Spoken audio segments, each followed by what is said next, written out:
Assalomu alaykum hammaga. Mana bu obyektimizni ham Kalinindagi obyektimiz bu. Bu yerda gaz yo'qligi uchun ko'mirli kotelga qilib berdik. Mana. Endi yoqamiz, xudo xohlasa.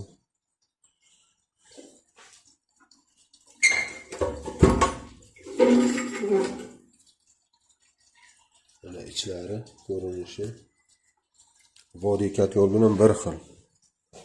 Bu o'zimizda Navoiyda ishlab chiqariladi bu kotellar.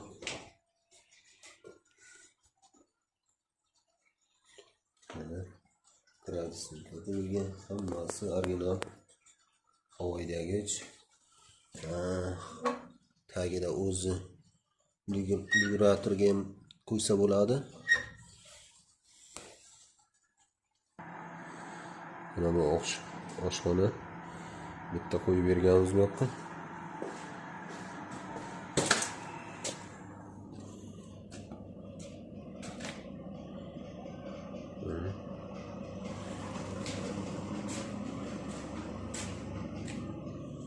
Yoqqa ikkita tushgan batareyamiz.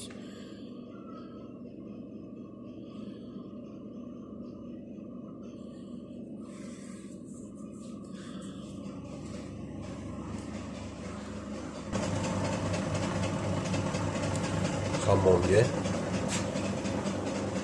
6 talik yasab berganmiz.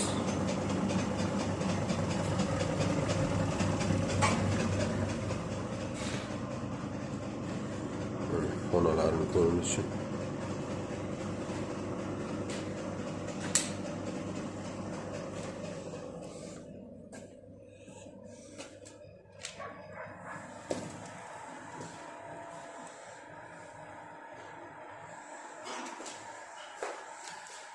Ichkari xonaga qo'yib berganmiz.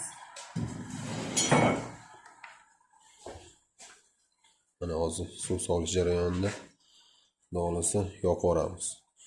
Yoqqandan keyin bitta video qilib tashlab yuboramiz.